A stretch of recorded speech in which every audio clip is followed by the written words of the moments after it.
Good morning everyone. तो चलो बोला मेरा नতুन और डीपीपी स्टार्ट कर देते हैं।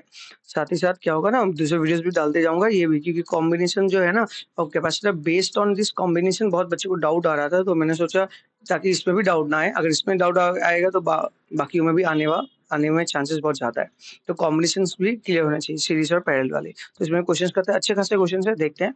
तो पहला क्वेश्चन क्या बोला है, two capacitors of capacitance 6 microfarad and 12 microfarad, अर्थात दो कैपेसिटर है जिसका capacitance 6 microfarad and 12 are connected in series with a battery, अर्थात ये एक बैटरी से कनेक्टेड दोनों के दोनों। और कैसे कनेक्टेड, सीरीज में। फिर the voltage across 6 microfarad capacitor is 2 volt. तो compute the total battery voltage. अच्छा, तो मैं सर्किट डायग्राम बना देता फटक से ताकि आपको कॉन्सेप्ट क्लियर हो जाए। ऐसे दो कैपेसिटर लगाए, एक लगा है 6 माइक्रोफेराड का और एक कैपेसिटर लगा है 12 माइक्रोफेराड का। डायग्राम बहुत जरूरी है, बनाने की कोशिश करते रहिए, ठीक है, तभी आपको कॉन्सेप्ट क्लियर होगा। तो ये हो गया आपका बैटरी, और मैंने ऐसे बैटरी लगा दिया। तो बैटरी का वोल्टेज कुछ ना कुछ भी बोल दिया गया है, मुझे पता नहीं है, लेकिन भी हम मान लेते हैं। तो मुझे टोटल जो बैटरी का वोल्टेज है वो निकालना है। अब जैसे फर्स्ट कैपेसिटर ये वाला, इसका कैपेसिटेंस मैं नाम देता C1, इसका मैं नाम दे दूंगा C2। तो C1 के अक्रॉस जो वोल्टेज ड्रॉप हो रहा है उसमें V1 नाम देता हूं, that is how much, 2 volt. बोला गया है कि आपके पास दो कैपेसिटर है गिवन। तो पहला वाला कैपेसिटर जो है C1 is nothing but 6 microfarad and C2 is nothing but how much, 12 microfarad. देखिए 12 माइक्रोफैराड, दो कैपेसिटर है 6 एंड 12, जो मैं डायग्राम में बना चुका हूँ।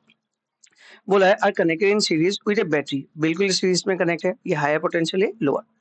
The voltage across the 6 microfarad capacitor is 2 volt. Across 6, इसके across जो voltage drop हो रहा है कितना हो रहा है, 2 volt. तो इसके across जो voltage drop होगा V1 is equal to 2 volt.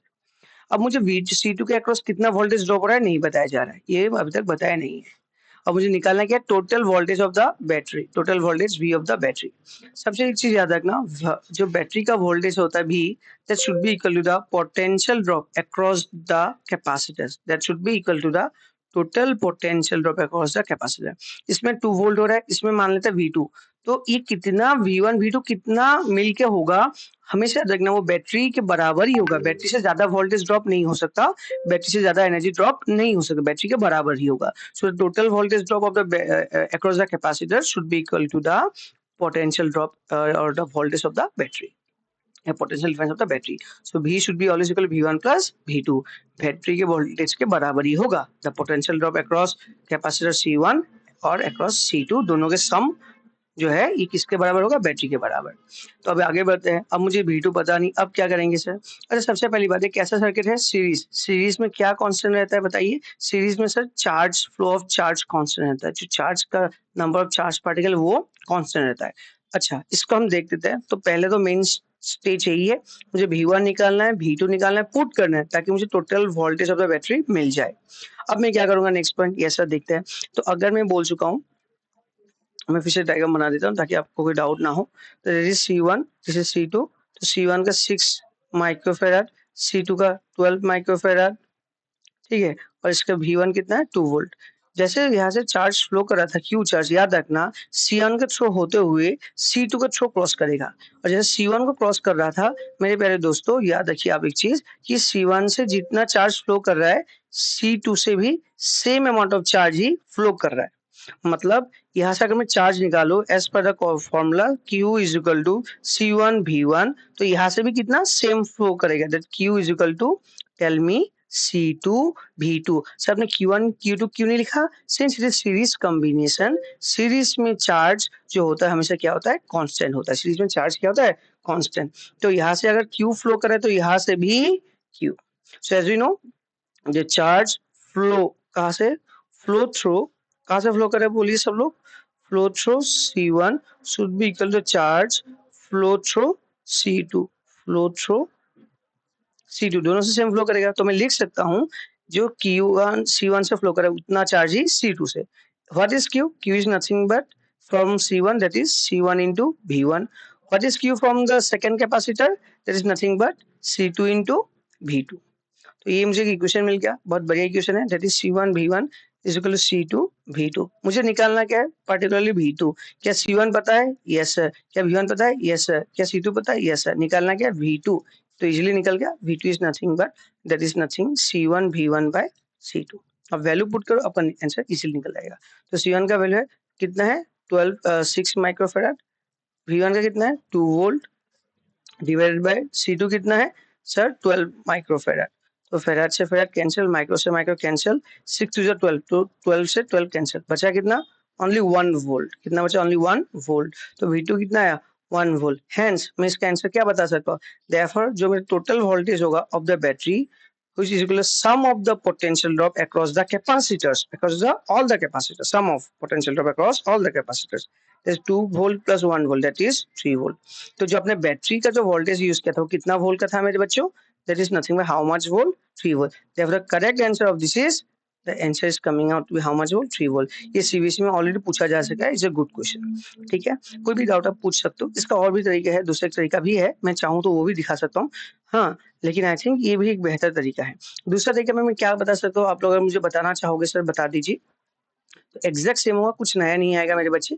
बस मैं क्या बोलूंगा कि सर जो मेरा पहला कैपेसिटर है, मुझे पता है कि कैपेसिटर के अक्रॉस ये C1 है जो कि है 6 माइक्रोफैराड और ये C2 है दैट इज 12 माइक्रोफैराड। तो मैं थोड़ा फास्ट बताऊंगा। इसके अक्रॉस जो वोल्टेज ड्रॉप होगा V1 और इसके अक्रॉस जो होगा V2। तो V1 मुझे पता है that is how much 2 volt. तो as I know this is a series, तो चार्ज यहाँ से जितना फ्लो करेगा C1 से उतना ही कहाँ से फ्लो करेगा C2 से भी। Charge remain same. अब मुझे यहाँ से चार्ज निकालना है, कितना चार्ज फ्लो कर रहा है। As I know the formula for charge is C is equal to Q in Q is equal to C into V। तो मुझे Q निकालना है। So if I put Q, what is the value of C here, actual value of C is C1। मैं तो C randomly बोलो, generalized formula आगे C1। और जो value of potential here, V का मतलब पोटेंशियल है, the value of potential is denoted as V1। तो if you multiply it, C is 6 microfarad, V is 12 volt, so it will be how much 12 microcoulomb, farad into volt will be coulomb। तो कितना charge flow करे इस particular C1 से 12, तो C2 से भी कितना करेगा बोलो सब लोग, very good, that is 12 microcoulomb. अब मुझे यहाँ से अगर Q पता चल गया, तो as I know the generalized formula और the relation between charge, capacitance and potential difference across the plate of the capacitor, that is Q is equal to C into V।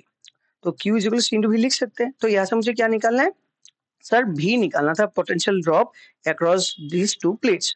तो what is the actual formula लिखूं मैं, लिखूंगा क्या लिखूंगा बताइए, that is Q is equal to C2, C के बदले C2 और पोटेंशियल डिफरेंस ड्रॉप कितना था V2। तो मुझे V2 निकालना था। What is V2, Q by C2। Sir in series charge remain conserve, हमेशा याद रखना, चार्ज रिमेन सेम और कंजर्व का मतलब सेम समझो कि चार्ज यहाँ पर चेंज नहीं होगा, रिमेन सेम और बचा रहेगा, सेम ही रहेगा। तो कितना हुआ 12 माइक्रो कूलम बाय 12 माइक्रोफैराड। तो माइक्रो से माइक्रो गया, 12 से 12 क्यू, क्यू हमें अभी निकला कितना है 12 है। तो यहाँ पर क्यू हर जगह कैसा फ्लो करेगा same, because it is series. तो यहाँ कितना कूलम 12 माइक्रो कूलम। सी कितना है 12 माइक्रोफैराड, तो 12 पुट किया तो कितना आया 1 coulomb by farad, that is 1 volt. तो यह जो V2 है कितना निकल गया है बोलिए, very good, yes that is 1 volt.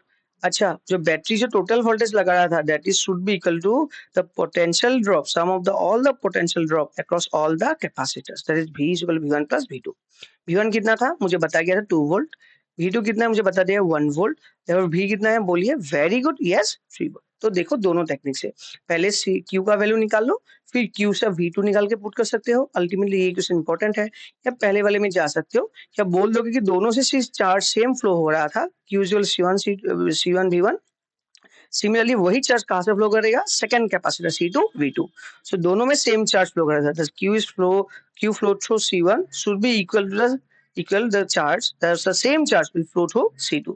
दोनों में सेम चार्ज फ्लो कर रहा है, right. Q flow through C1 and Q flow through C2। तो दोनों के लिए Q सेम होगा, तो Q से मैं क्या लिख सकता हूँ, C1 V1 जो चार्ज C1 कैपेसिटर फ्लो कर रहा था, similarly Q equal C2 V2 जो सेकंड कैपेसिटर फ्लो कर रहा था। बस इन दोनों को इक्वेट करो, यहाँ से V निकालो, तो इजीली V निकल गया 1 वोल्ट। तो देयरफॉर जब ऐसे वैल्यू पुट कर दोगे, V1 के बदले 2 वोल्ट, V2 के बदले 1 volt, you will get 3 volt. Hence prove. अब कोई डाउट है तो आप मुझे बता सकते हो, ठीक है। आई होप क्वेश्चन को समझ में आ चुका होगा, थोड़ा लेंदी है लेकिन कोशिश करो आपको आ जाएगा। Thank you, bye bye.